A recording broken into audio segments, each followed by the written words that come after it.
welcome to the Windows and Computer channel.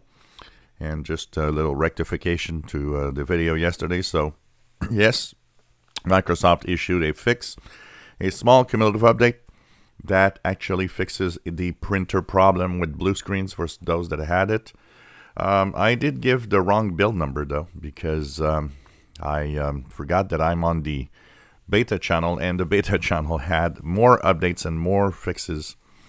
So the one that you guys had yesterday for regular Windows versions is just one fix, and it's the printer blue screen problem.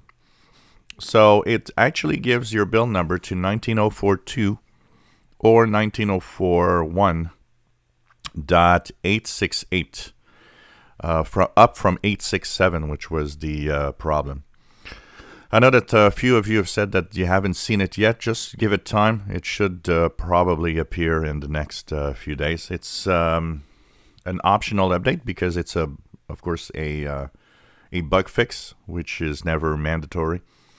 But that fixes the problem. So it really is for very specific brands of printers. Not everybody had a blue screen with printing.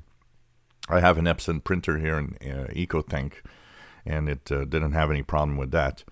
But if you're one of those that has a problem with the printer, do apply that update. It's very small, doesn't take a lot of time.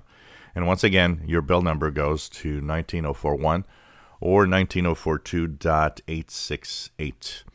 So the beta channel update means that next week possibly there will be more updates with bug fixes for 19041, 19042. The May and October 2020 update. Usually the third week or week C is when bug fixing updates are actually released. So probably next week there will be some fixes, more fixes coming up. Once again, these are not mandatory. They are optional updates. So bug fixing update yesterday for those that have that blue screen problem with the printer. If you enjoy my videos, please subscribe, give us thumbs up. Thank you for watching.